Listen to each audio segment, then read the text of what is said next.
नमस्कार दोस्तों, आज का इंटरव्यू जो ANI के साथ माननीय प्रधानमंत्री श्री नरेंद्र मोदी जी ने दिया, सभी को सुनना चाहिए जो उनकी सोच और उनके बारे में जानना चाहते हैं।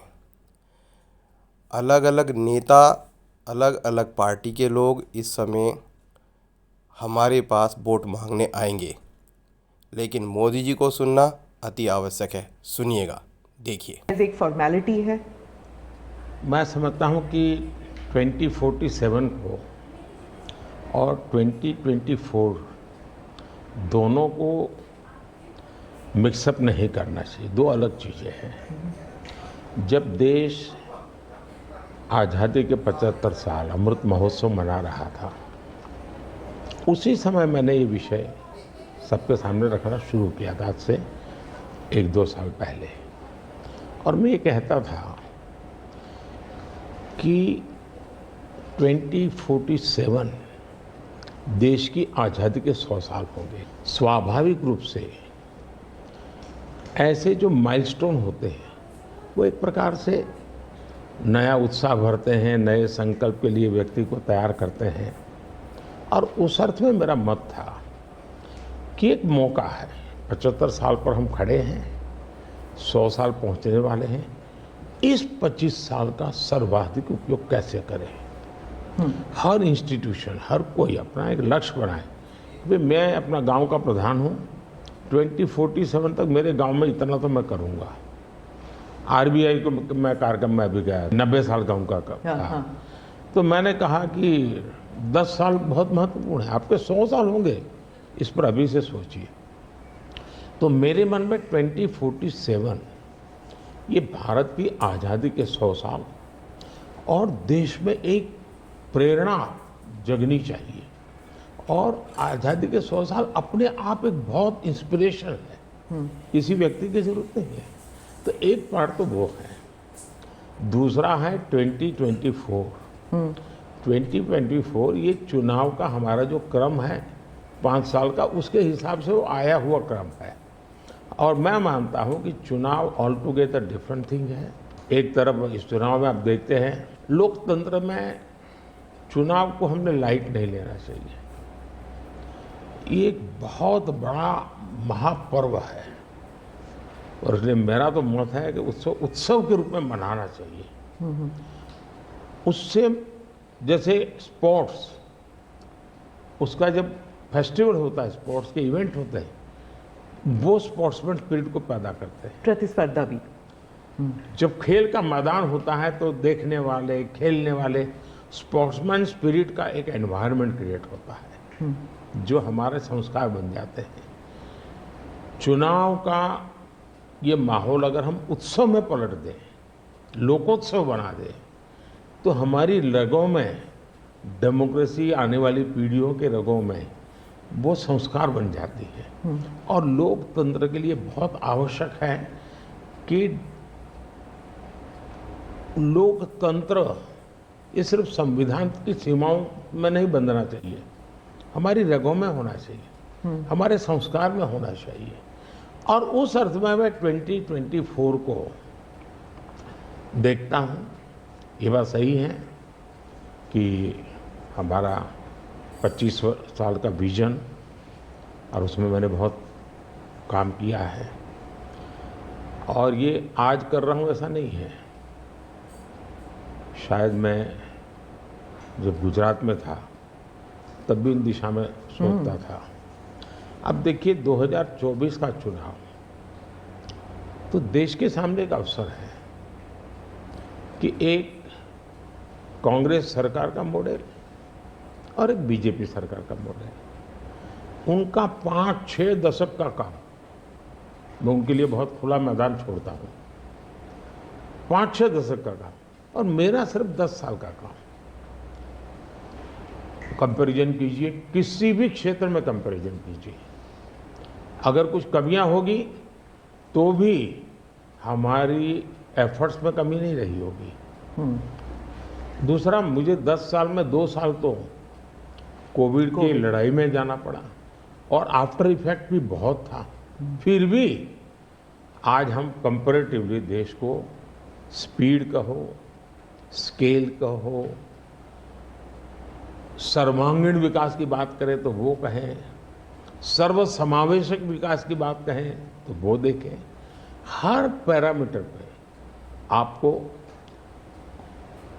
कांग्रेस के मॉडल से एक ऐसा मॉडल नजर आ रहा है कि हाँ, इस रास्ते पर हम चलेंगे इतनी गति से, और गति और बढ़ानी है मुझे। अगले टर्म में गति भी बढ़ानी है और स्केल भी बढ़ाना है, तो वो तो मेरा लक्ष्य ही है। दूसरा, आप देखेंगे कि जब देश चलाने की देशवासी जिम्मेवारी देते हैं तो आपका सिंगल माइंडेड फोकस होना चाहिए। देश के लोग दुर्भाग्य से पहले की राजनीतिक कल्चर ने परिवार को कैसे मजबूत बनाना, परिवार की जड़ों को कोई उखाड़ न दे, उसी में शक्ति लगाते रहे। जबकि मैं देश मजबूत इसी एक लक्ष्य को लेकर के काम कर रहा हूँ। मेरी सरकार पूरी उस लक्ष्य को लेकर काम रही है। और जब देश मजबूत होता है तो हर कोई उसका बेनिफिशियरी संतोष अनुभव करता है। हाँ यार, कुछ तो हो रहा है, मेहनत तो कर रहा है, ईमानदारी से कर रहा है, इन चीज़ों का इम्पैक्ट होता है। तो 2024 ये चुनाव है और चुनाव का मैदान है, तो हम एक अपने ट्रैक रिकॉर्ड को लेकर के गए हैं और वे अपने ट्रैक रिकॉर्ड को लेकर के आए हैं। अब प्रधानमंत्री जी, आपने दो चीज़ों का जिक्र किया जिसके बारे में पूछना चाहूँगी। एक तो वो जब आरबीआई में जब आपने कहा 2014 विजन वगैरह की बात कर रहे थे, तो जब आप कहते हैं कि ट्रेलर है, आपके स्पीचेस में कहते हैं अभी तो ट्रेलर है, मैं बहुत कुछ करने वाला हूँ, तो एक कस्बा होता है जो थोड़ा नर्वस हो जाता है कि करने क्या वाले हैं मोदी जी। एक वो नर्वस होते हैं जो दूसरी जिनका विश्वास आप पर पूर्ण तरह है, वो सोचते हैं कि हाँ अभी और काम बाकी है और मोदी जी उसे अंजाम देने वाले हैं। तो दोनों के लिए आप अगर हमें बताएं कि विजन क्या है कि 2047 तक किस तरह ये विजन सक्सेसफुल होगा, क्या आपका गेम प्लान है? जब मैं कहता हूँ कि मेरे मन में बहुत बड़े बड़े प्लान है और उसके लिए बहुत बड़े बड़े फैसले हैं, किसी को डरने की ज़रूरत नहीं है। मेरे निर्णय किसी को डराने के लिए नहीं है, किसी को दबाने के लिए भी नहीं है। मेरे निर्णय देश के सर्वांगीण विकास के लिए है, जन कल्याण के लिए है। देश के युवाओं के एस्पिरेशंस को मैं देर करना नहीं चाहता हूँ, मैं समय बिगाड़ना नहीं चाहता हूँ, उस अर्थ में मैं कह रहा हूँ। दूसरी बात है, ज़्यादातर सरकारों का स्वभाव होता है वो ये मिजाज में रहते हैं हमने तो सब कुछ कर लिया, हम तो सब कुछ करते हैं। मैं नहीं मानता हूँ मैंने सब कुछ कर लिया है। मैंने ज़्यादा से ज़्यादा करने का प्रयास किया है, सही दिशा में जाने का प्रयास किया है, फिर भी बहुत कुछ है जो मुझे अभी भी करना है, क्योंकि मैं देखता हूँ मेरे देश की कितनी आवश्यकताएं हैं। हर परिवार का सपना, वो सपना कैसे पूरा हो, ये मेरे दिल में पड़ा हुआ है। और इसलिए मैं कहता हूँ जो हुआ है वो ट्रेलर है, आपको अच्छा लगा है, लेकिन मैं बहुत अधिक करना चाहता हूँ, उस अर्थ में मैं उस बात को कहता हूँ। दूसरी बात है कि 2047 का जो विजन का सवाल है, एक तो मैं लंबे समय तक मुख्यमंत्री रह करके आया हूँ और मैं अनुभव करता था कि बार बार चुनाव, आचार संहिता, किसी भी राज्य में चुनाव हो तो मेरे राज्य से 30-40 सीनियर अच्छे अफसर ऑब्जर्वर के नाते जाते थे इलेक्शन ड्यूटी, तो 40-50 दिन तक वो बाहर रहते थे। तो मुझे चिंता रहती थी कि मैं सरकार कैसे चलाऊं, क्योंकि देश में ऐसे चुनाव होते ही रहते और मेरे ऑब्जर्वर जाते रहते। तो फिर मैंने सोचा कि मैं ये इसको वैकेशन नहीं मानता हूँ। मैं चुनाव होगा तो उस पीरियड को वैकेशन के रूप में नहीं लूँगा। मैं अफसरों को पहले से काम देता हूँ, भाई अगली सरकार के लिए ये काम करूँ। तो मैं उस समय भी 100 दिन का प्लान करता था हाँ, उसी पे पूछना था मुझे। हाँ। अभी तो चुनाव हो ही रहे हैं, अभी रिजल्ट्स भी नहीं आए और आप 100 दिन का प्लान बना रहे हैं। मैं चुनाव में जाने से पहले शुरू किया। हाँ। और दरअसल मैंने कैसे किया कि मैं पिछले 2 साल से 2047 को ध्यान में रख के काम करता था, और उसके लिए मैंने देश भर में लोगों के ओपिनियन मांगे, सुझाव मांगे। शायद 15 लाख से अधिक लोगों के मैंने सुझाव दिए हैं कि वो आने वाले 25 साल में हिंदुस्तान को कैसे देखना चाहते हैं। और मैंने सभी यूनिवर्सिटीज़ को कांटेक्ट किया, मैंने अलग अलग एनजीओ को कांटेक्ट किया, संगठनों को, और 15-20 लाख लोग उन्होंने इनपुट दिया। फिर मैंने एआई की मदद लेकर के उसको सब्जेक्ट वाइज बनाया। तो काफ़ी मैंने आर्टिफिशियल इंटेलिजेंस, हाँ, टेक्नोलॉजी का भरपूर उपयोग किया। ओके। मैंने हर विभाग में अफसरों की एक डेडिकेटेड टीम बनाई कि भाई इस पर काम कीजिए, कैसे हो सकता है अगले टर्म के लिए 25 साल के लिए। अच्छा। और फिर मैंने खुद ने उनके साथ बैठा, प्रेजेंटेशन दिए 2-2, 2.5 घंटे, और मेरा विजन के अनुरूप क्या चीज़ें हैं, कौन सी चीज़ें डुएबल हैं, कौन सी चीज़ें डुएबल नहीं थोड़ा सा है। ट्रेलर बता सकते हैं? उसको मैं ऐसा है कि आचार संहिता चल रही है। अच्छा। मैं अभी अगर इन चीज़ों को बताऊंगा तो शायद कोई उसको गलत अर्थ में ले लेगा, तो मैं उसमें फंसना नहीं चाहता हूँ। जी। लेकिन इसमें कुछ छुपा हुआ नहीं है, मिल ही जाएगा। दूसरा मैंने कहा कि मैं चाहता हूँ कि ये जो मैं डॉक्यूमेंट बना रहा हूँ, जो मेरा विजन है, लेकिन वो विजन मोदी की बपौती नहीं है, वो 15-20 लाख लोगों के विचारों को उसमें समाहित किया। एक प्रकार से इसकी ओनरशिप देश की है। 15-20 लाख लोग इनपुट देते हैं, मतलब पूरा देश दे रहा है। जी। मैंने क्या किया है कि मैंने उसको अभी डॉक्यूमेंट के रूप में तैयार करवा रहा हूँ। जैसे ही चुनाव प्रक्रिया पूरी हो जाएगी तुरंत वो स्टेट को भेज दिया जाएगा। ओके। मैं चाहूँगा कि स्टेट उस पर काम करे। स्टेट को क्या लगता है, क्या हो सकता है, क्या नहीं। और वो सिर्फ बीजेपी स्टेट्स नहीं है, सभी। नहीं, पूरा देश, ये देश का है, ये भाजपा का नहीं है जी। ओके। ये काम देश का है। फिर मैं नीति आयोग की मीटिंग बुलाऊंगा, उसमें इस पर व्यापक चर्चा करूंगा मुख्यमंत्रियों के साथ, और फिर उसमें से एक फाइनल चीज बनेगी। दूसरी तरफ मैंने अफसरों को कहा है कि अभी जो हमारे सामने चित्र बना है, जो कुछ भी इनपुट आए उसके आधार और मैंने अपने इनपुट दिए, उसमें से मुझे 3 हिस्सों में काम करना है। एक, बीजेपी का जो मैनिफेस्टो आएगा उसमें से करणीय काम तुरंत कैसे ले सकते हैं। दूसरा, ये जो 25 साल का हमारा जो एक खाका बना है, जो मेरा अपना विजन है, अभी तो मैं चाहूँगा कि मुझे और भी उसमें क्रिटिकल इनपुट चाहिए मुझे। मैं ऐसा नहीं मानता हूँ कि सब कुछ मुझे ही समझ और मुझे ही दिखता है। कोशिश मैंने भारी की, मैंने काफ़ी समय लगाया इसमें। उसको मैं 3 हिस्सों में बांटा।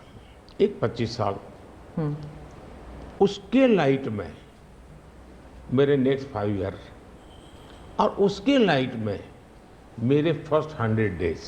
अच्छा। तो इस प्रकार से मैंने पूरा डिजाइन टाइम टेबल बना लिया, अफसरों को काम पे लगा दिया है, क्योंकि मैं 1 मिनट भी गंवाना नहीं चाहता हूँ जी। अब आपको याद होगा 2019 में बहुत कम लोगों को ध्यान रहता है, उस समय भी मैंने 100 दिन का काम दे करके चुनाव के मैदान में गया था, और जब मैं वापस आया आर्टिकल 370 100 दिन में मैंने कर दिया। 3 तलाक से मेरी बहनों को मुक्ति दिला दी, पहले 100 दिन में किया। यूएपीए बिल सिक्योरिटी को लेकर के हमने 100 दिन में कर दिया। बैंकों का मर्जर बहुत बड़ा काम था, हमने 100 दिन में किया।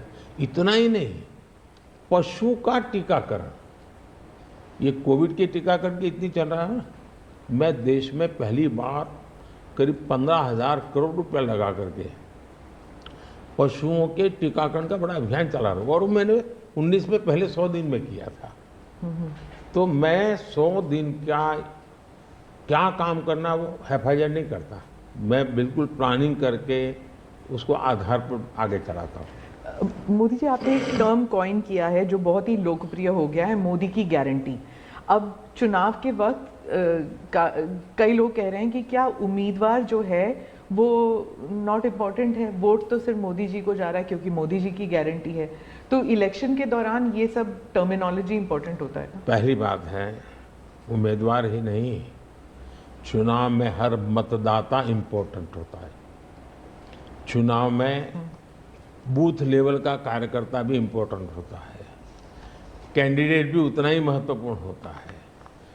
और इसलिए ये कह देना कि और किसी का महत्व नहीं होता है, ये वरना इतना बड़ा चुनाव हो ही नहीं सकता है जी, तो बहुत महत्व होता है। जहाँ तक गारंटी का सवाल है, आज हमारे यहाँ दुर्भाग्य से शब्दों के प्रति जो कमिटमेंट होना चाहिए, वो एक प्रकार से लग रहा है कि ये तो चलते का नाम गाड़ी, कुछ भी बोल दो, कहीं पर भी बोल दो, कोई जिम्मेवारी नहीं। अब आप देखा होगा इन दिनों एक नेताजी के पुराने ढेर सारे वीडियो बाजार में घूम रहे हैं और उनके एक विचार से दूसरा विचार कितना कॉन्ट्राडिक्टरी है। अब लोग एक साथ देखते होगा, अरे ये आदमी इतना हमें मूर्ख बनाता था, हमारी आंख में धूल झोंकता। अभी मैंने एक नेता का भाषण सुना, उन्होंने कहा एक झटके में मैं गरीबी हटा दूंगा। अब जिनको 5-5, 6-6 दशक देश का राज करने को मिला, वो जब आज कहेंगे कि मैं एक झटके में गरीबी हटा दूंगा, तो देश सोचता है ये क्या बोल रहे हैं। तो मुझे लगता है पॉलिटिकल लीडरशिप की क्वेश्चनेबल होती जा रही है। ऐसे में प्राण जाए और वचन न जाए, ये महान परंपरा से हम निकले हुए लोग हैं। मैं मानता हूं कि नेताओं ने ओनरशिप लेनी चाहिए, जिम्मेवारी लेनी चाहिए। ये मैं जो बोल रहा हूं मतलब मेरी जिम्मेवारी है, ये कोई करेगा ऐसा करेगा ऐसे नहीं चलता है। और उसमें से मैंने बल दिया है गारंटी का। मैं कमिटमेंट भी करता हूं और उसका मैं ओनरशिप ले रहा हूं। और जब ओनरशिप लेते हैं तो देश को भरोसा होता है। आज आप देखिए कि हम जो बात कहते हैं उस पर लोगों का भरोसा है। 370 हटाऊंगा, भले हमें पार्टी का जन्म हुआ तब से हम कह रहे थे, हमारे श्यामा प्रसाद मुखर्जी ने बलिदान दिया था, लेकिन हम उस पर पक्के मन से लगे हुए थे। जब मेरा मौका आया, मैंने पूरी हिम्मत दिखाई, 370 गई और आज जम्मू कश्मीर का भाग्य बदल गया। 3 तलाक, कितने ही चीजों से गुजरा। पॉलिटिकल लीडरशिप डर गई, लोगों को रहा भी इनके पर क्या भरोसा करें। ये तो एक बार एक बोलते दूसरी बार, लोगों का भरोसा तब बनता है, कहेगा यार ये खुद खड़े रहेंगे, ये खड़े रहेंगे। और जाना भी है तो जिम्मेवारी लेकर के जाएंगे कि भाई ये था, मैं सोचा था, नहीं कर पा रहा हूं, मैं जा रहा हूं वापिस। लेकिन भरोसा बहुत बड़ी ताकत होती है और भारत जैसे देश में ये भरोसा को मैं अपनी जिम्मेवारी मानता हूं और इसलिए मैं बार बार गारंटी ये कहता हूं। मोदी जी, आप भरोसे की बात करते हैं, जब भी हमारे कैमरा टीम्स जहाँ भी जाते हैं वो सब यही कहते हैं कि जो मतदाता हो या कैंडिडेट हो, वो सब यही बात करते हैं, मोदी पर भरोसा। तो have we come to this situation जहाँ पे पहले होते थे, बोला जाता था कि Indira is India, India is Indira, और अब है मोदी इज भारत, भारत इज मोदी। क्या उस लेवल पर पहुँच गए हैं? ऐसा है कि देश ये कहता है, और जो मैं खुद भी फील करता हूँ, कि ये माँ भारती का बेटा है, ये माँ भारती का संतान है। उससे ज़्यादा न लोग मुझे मेरे लिए सोचते हैं, न ही मेरे लिए बोलते हैं। भारत माँ का संतान है, माँ की सेवा कर रहा है, तो इतना ही बहुत है। मैं राम मंदिर प्राण प्रतिष्ठा की बात करती हूँ। इसको एक राजनीतिक रंग नहीं चढ़ना चाहिए था, लेकिन हो गया है। और जब इलेक्शंस आ गए हैं तो फिर चाहे ऑपोजिशन हो या बीजेपी हो, एक दूसरे पर आरोप लगाते हैं, तुम पापी तुम पापी। कांग्रेस कहती है कि इसका राजनीतिकरण बीजेपी ने किया, इसलिए वो पापी हैं। बीजेपी कहती है कि न्योता देने के बावजूद आप प्राण प्रतिष्ठा में आए नहीं, इसलिए आप पापी हैं। तो इसे आप कैसे देखते हैं? पहली बात है कि इसका राजनीतिकरण किसने किया। और इसको आज की घटनाओं से मत, जब हमारा जन्म भी नहीं हुआ, हमारी पार्टी पैदा भी नहीं हुई थी, उस समय अदालत में ये मामला निपटाया जा सकता था, समस्या का समाधान हो सकता था। भारत विभाजन हुआ तो विभाजन के समय ये तय कर सकते हैं, चलो भाई इतनी इतनी चीज़ें ऐसा कर लो, वो नहीं किया गया। क्यों?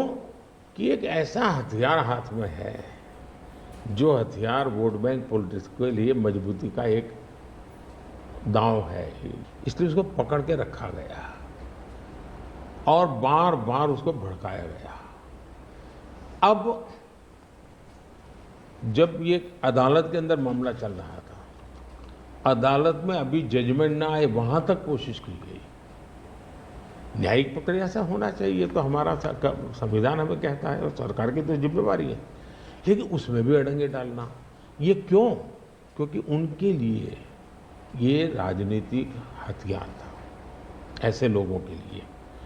और देखिए राम मंदिर का, ऐसे लोग हैं राम मंदिर कर रहे हैं, तुम्हें मार देंगे, ऐसा करके वोट बैंक बनाने का एक तरीका था। अब हुआ क्या, राम मंदिर बन गया तो उनके हाथ से वो मुद्दा ही चला गया। अब वो किसी को डरा नहीं पा रहे हैं, राम मंदिर आ जाएगा, आ गया, कुछ नहीं हुआ, आग नहीं लगी कोई। दूसरा, इनकी प्रकृति, आप सोमनाथ मंदिर से लेकर के अब तक की घटनाएं देखिए, वे भारत की मूलभूत आस्थाएं, भारत का मूलभूत जो पिंड है, उसके प्रति नेगेटिविटी लेकर के ही देश में वो अपनी बातें। अब सोमनाथ मंदिर को क्या प्रॉब्लम था? सरदार पटेल थे, डॉक्टर राजेंद्र बाबू को जाना था, वहां तो न जनसंघ था, न भाजपा था, न आरएसएस थी, न कोई लड़ाई थी, लेकिन उन्होंने मना कर दिया जाने। वो जो नेहरू जी की जो चिट्ठी थी, हाँ, जो भी है, अब ये और वो परंपरा आज भी चल रही है कि प्राण प्रतिष्ठा का निमंत्रण मिले और आप उसको ठुकरा दें। सचमुच में तो आपको गर्व होना चाहिए कि ये राम मंदिर निर्माण करने वाले जो भी लोग हैं, जिन्होंने संघर्ष भी किया है, वे आपके सारे पाप भूल करके, सारे आपके गुनाह भूल करके घर में आकर के आपको इनवाइट कर रहे हैं और नए से व्यवहार शुरू करना चाहते हैं। आप उसको भी उस पुराने मिजाज से ठुकरा दें, तब लगता है कि आपके लिए वोट बैंक एक बहुत बड़ी आपकी मजबूरी है। और उस वोट बैंक के चलते इस प्रकार की चीज़ें होती रहती। और ये किसी को नीचा दिखाना, किसी का अपमान करना, ये अपना अधिकार मानते हैं। और मैं कभी कभी कहता हूँ, वे तो नामदार है, हम तो कामदार है। अब मैं नॉर्थ ईस्ट जाऊँ, वहाँ के लोग कोई कपड़े पहना दे, मैं पहनता हूँ, उसकी भी मजाक उड़ाना। यानी हर चीज़ की, मैं तमिलनाडु जाऊँ लुंगी पहनूँ तो उनको लगता है देखो ये कर रहा है, वो कर रहा है। मैं हैरान हूँ जी, इतनी नफरत लोकतंत्र में नहीं होती है, नहीं होनी चाहिए। देखिए हमारे लिए, मैं मानता हूँ ये न राजनीति का विषय हम लोगों के लिए है, न होना चाहिए और न कभी होगा। हमारे लिए एक जबरदस्त आस्था का विषय है जी। और ये कोई प्रभु राम का संबंध कोई मेरे कारखाने में नहीं आया जी, हजारों साल से, और दुनिया के अनेक देशों में है। जब ये राम मंदिर का निमंत्रण देने के लिए ट्रस्ट के लोग मुझे आए, उन्होंने ठुकरा दिया। मैं सोचने लगा, इतना बड़ा मुझे दायित्व दिया जा रहा है, मैं अपने आप को योग्य क्या कैसे करूं, अपने आप को योग्य कैसे बनाऊं। तो मैंने कुछ लोगों की एडवाइस ली, कुछ संतों की, कुछ जानकार लोगों की, मेरी स्पिरिचुअल लाइफ से जुड़े हुए कुछ लोगों को मैंने पूछा कि भाई मैं इसको एक प्रधानमंत्री के रूप में इस कार्यक्रम को नहीं लेता हूँ, एक राम भक्त के रूप में करना चाहता हूँ, मुझे क्या करें। उसमें से मुझे सुझाव आया, तो सुझाव तो बहुत, लेकिन मैंने फिर कुछ अध्ययन भी किया और मैंने मनोमन तय किया कि मैं 11 दिन का अनुष्ठान करूँगा। और मैं ज़मीन पे सोता था, नारियल के पानी पर रहता था और तय किया मैं प्रभु राम जहाँ जहाँ गए थे उसमें जहाँ भी मैं जा सकता हूँ जाने का प्रयास करूँगा। और वहाँ मैं अपना, जब मैं श्रीरंगम मंदिर में गया दक्षिण भारत में, हाँ। दक्षिण भारत में। और कम्ब रामायण का मैंने पाठ किया वहाँ। तब मुझे वहाँ के लोगों ने बताया साहब 800 साल पहले जब कम्ब रामायण की रचना हुई तो पहला पाठ इसी जगह पे हुआ और मैं देख रहा सबके आंख में आंसू थे। ये जो मैंने अनुभूति की है साउथ में खास करके, यहाँ बैठे हुए लोगों को अंदाज नहीं आएगा जी कि क्या भक्ति है, क्या आस्था है और कितनी पवित्रता है उसमें। मेरा कार्यक्रम नोन नहीं था, मेरा काम भी ऐसा व्यक्तिगत था, लेकिन जो जन सामर्थ्य एक प्रकार से मुझे उनके भाव में अनुभव कर रहा था, तो मेरे लिए शायद मेरी स्पिरिचुअल जर्नी की एक बहुत बड़ा महत्वपूर्ण एक 11 दिन की घटना मैं देखता हूँ। मैं और राम मंदिर प्राण प्रतिष्ठा को मैंने बहुत गंभीर लिया था जी। मैंने एक इवेंट के रूप में नहीं लिया था जी, मेरे लिए वो इवेंट नहीं था। वो एक स्पिरिचुअल मूवमेंट था आपके लिए? मैं मानता, मुझे दिखता था वो 500 साल का संघर्ष, मुझे दिखता था 140 करोड़ लोगों की श्रद्धा, सपने और देश के गरीब गरीब लोगों ने पाई पाई देकर के मंदिर बनाया है जी। ये मंदिर 3 चीजें मैं देखता हूँ। एक 500 साल का अविरत अखंड एक निष्ठ संघर्ष, लाखों लोगों का एक काम के लिए बलिदान। दूसरा, लंबी न्यायिक प्रक्रिया, इतने सालों की न्यायिक प्रक्रिया और न्यायिक प्रक्रिया के हर तराजू से तूल करके निकला हुआ, कसौटी हुआ। दूसरा, टेक्नोलॉजी का उपयोग, ASI के द्वारा उसकी खुदाई, सबूत, ये एक बहुत बड़ा। और चौथा, हिंदुस्तान के कोटि कोटि लोगों ने 1-1, 2-2, 5-5 रुपया जो भी दे सकते हैं दे करके ये मंदिर बनाया है। ये मंदिर सरकारी खजाने से नहीं बना है। ये ऐसे पहलू हैं कि जो भारत के स्वाभिमान को, भारत के सामर्थ्य को, भारत के सपनों को, भारत के संकल्प को और भारत के आने वाली पीढ़ी को बहुत बड़ी प्रेरणा देने वाले हैं। हम दक्षिण भारत की बात करते हैं तो पहले मैं दक्षिण भारत के कुछ मुद्दों के बारे में उठाऊंगी। बीजेपी का एक ऐसा नेता तमिलनाडु में उभर के आया है जो इसके लिए मीडिया अटेंशन काफ़ी कुछ आ रहा है, वो है अन्नामलाई जी। तो वो काफ़ी कॉन्फिडेंट हैं कि तमिलनाडु में बीजेपी को डबल डिजिट फिगर आएंगे। तो क्या ये उनका ओवर कॉन्फिडेंस है कि आप भी तमिलनाडु इतनी बारी जा चुके हैं? पहली बात है कि तमिलनाडु जनसंघ के जमाने से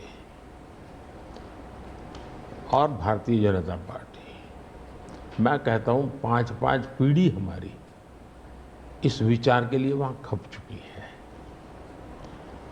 तो एक निरंतर काम चला है। जब कांग्रेस से लोग निराश हुए तो प्रादेशिक पक्षों की तरफ गए और लंबे अरसे तक प्रादेशिक पक्षों का जो कुछ भी कामकाज देखा है, अब लोग निराश हो गए। निराशा के इस माहौल में उन्होंने दिल्ली में भाजपा की सरकार का मॉडल देखा, हिंदुस्तान में अन्य राज्यों में भाजपा की सरकार का मॉडल देखा, देश भर में जो तमिल बंधु रहते हैं उन्होंने अपने घरों में जाके बताया भी हम जिस राज्य में रहते हैं वहाँ तो ये हो रहा है। तो लोग स्वाभाविक तमिल प्रजा कंपैरिजन करने लगी कि जो हवा खड़ा किया गया था ये तो अच्छा काम कर रहे हैं। अब जैसे मैंने तमिल काशी संगम किया तो तमिलनाडु में DMK पार्टी वाले लोग ये तो पानीपुरी वाले कर करके मजाक उड़ाते थे, लेकिन जब तमिलनाडु के लोग काशी संगम कार्यक्रम में आए और काशी का रूप रंग देखा, उन्होंने कहा ये हमने तो जो सुना था ऐसा नहीं है, ये तो बहुत डेवलप दिखता है, बड़ी प्रगति हो रही है, IT का नेटवर्क दिखता है। तो सोचने का तरीका बदलने लगा और उसके कारण DMK के प्रति जबरदस्त गुस्सा पैदा हुआ है। मैं कल्पना नहीं करता हूँ इतना बड़ा गुस्सा पैदा हुआ है। वो गुस्सा पैदा डाइवर्ट हो रहा है बीजेपी की तरफ पॉजिटिव वे में।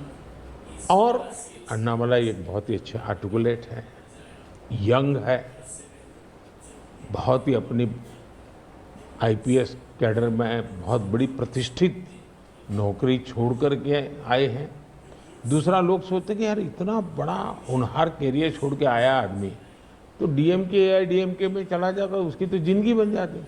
तो वो मानने नहीं गया, वो बीजेपी में आया। तो लोग आप यार ये बीजेपी में गया मतलब कुछ मेटल है, कुछ अच्छे इरादे वाला इंसान लगता है, तो स्वाभाविक रूप से उसके आकर्षण का केंद्र बना है। और मेरी पार्टी की विशेषता है, हम हर स्तर के हर छोटे मोटे कार्यकर्ता जिसमें क्षमता है उनको अवसर देते हैं। हमारा कोई परिवारवादी तो पार्टी है नहीं, परिवार से चलित पार्टी नहीं है, जिन पार्टियों में of the family, by the family and for the family होता है। और इसलिए हमारे यहाँ तो हर एक को अवसर मिलता है। फैमिली बेस्ड पॉलिटिक्स अगर हम बात करें तो तमिलनाडु में डीएमके ने कहा है कि उन्होंने काफ़ी बयान दिए हैं सनातन के खिलाफ, और वो तो काफ़ी अरसे से करते आए हैं, काफ़ी दशकों से उनका एंटी सनातन पोजीशन रहा है, लेकिन अब जो है वो लोग थोड़ा बहुत आक्रोश दिखने को मिल रहा है। तो आप क्या समझते हैं कि is it because of awareness कि लोग बीजेपी की तरफ मुड़ रहे हैं, या फिर सनातन के खिलाफ जो उनके स्टेटमेंट्स है वो बाकी राज्यों में भी ये फैल रहा है? अब मैं इस सवाल को जरा अलग तरीके से देखता हूँ। सवाल हमें कांग्रेस को पूछना चाहिए। जो कांग्रेस जिसके साथ किसी जमाने में महात्मा गांधी का नाम जुड़ा हुआ था, जो कांग्रेस जहां इंदिरा गांधी जी गले में माला खुलेआम पहन करके घूमती थी, रुद्राक्ष माला जो, हाँ, रुद्राक्ष माला पहन करके घूमती थी इंदिरा जी। सवाल कांग्रेस को पूछना चाहिए कि तुम्हारी क्या मजबूरी है कि सनातन के खिलाफ इतना जहर उगलने वाले लोगों के साथ तुम क्यों बैठे हो भाई? क्या तुम्हारी राजनीति अधूरी रह जाएगी क्या? ये कौन सी कांग्रेस की सोच विकृति आ रही है कांग्रेस में, ये चिंता का विषय है। डीएमके का तो जन्म शायद इस नफरत में पैदा हुआ होगा, और धीरे धीरे वो नफरत का खेल भी उनका लोग स्वीकार करने नहीं लगे हैं, और इसलिए वो नए नए तौर तरीके अपना करके बोले। प्रश्न उनका नहीं है, प्रश्न कांग्रेस जैसी पार्टी का है।